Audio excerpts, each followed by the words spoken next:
91 in the back of your screen. Yep, now look at those cars that he was behind. You're getting a bit of dirty air, and I say dirty air, Todd. You drive down the highway and you... Well, we got a yellow. Someone has put it up high into the wall, and that looks like a nervous mom. Here we go along right now, riding along the main. Let's look ahead and see what's going on. Actually, it looks like something, the lights that we were talking about before. See, he knows something's going on. He's pulled to the right-hand side, very smart, and all of a sudden now the car's starting to drag on the ground. The right rear tire is going flat. The right rear tire is definitely gone flat. He felt that, moved over to the right-hand side, and you could be able to see, it's the right front tire. Pardon me, the right front tire looks like some suspension piece possibly broke.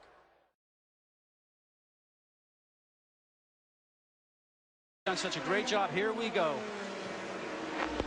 Got the yellow comes out. Looking backwards right now, actually trying to defend just a little bit. Gets touched right there by 27 Dario Frank. Of real estate right there. Now, Scott Dixon would probably know that Frankitti's coming underneath him because of the spotters that are up on the stands there. Radio communication constantly to the drivers on the racetrack. But you can see he just touches that left rear of Dixon and sends him into that safer barrier.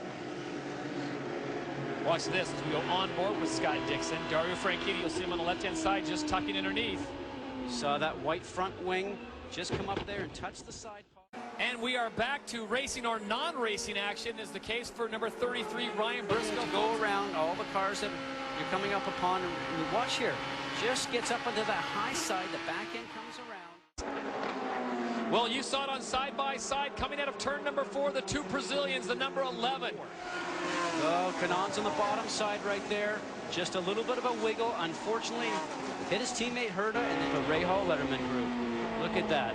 Boy, about to have to go when we had that restart, and I have to think that they're... Oh! Whoa, and Sam. Turn 4, Sam Hornish gets loose. And Yellow. Scott, we saw him do that lap, almost like he was being slingshot through 4. Look at this.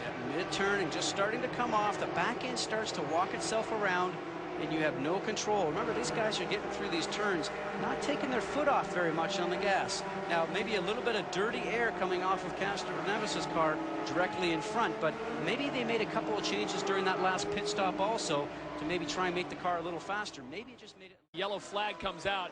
That shows a lot of maturity. We've got an incident on the backside. Roger Yasukawa, here we go. Yeah, and right now they're going side by side. And that's not the TV version.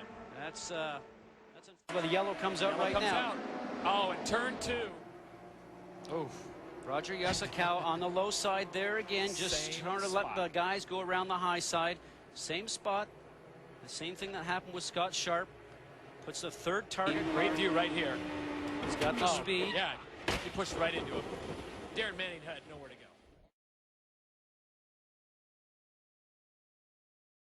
go. He can actually see. Oh! And Thomas Enge, the Rockstar Chevrolet, has gone into the wall. Going past us right now, and the sparks are actually on the ground, Todd. Something must have broken on that car to actually lay the car down on the racetrack. Once you've done that, you are a passenger. As you see, you can see the IRL official on the outside of the turn, knowing what's about ready to happen. The car is coming towards.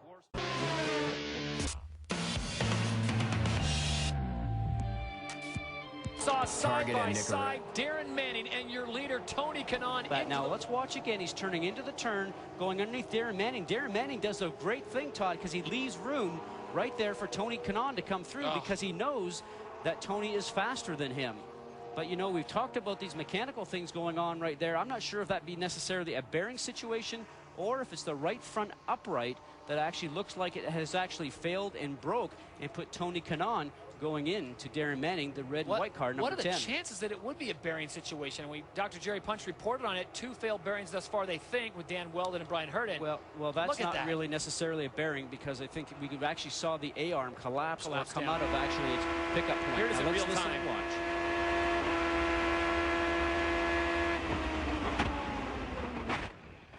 And we've got a big incident in turn 4.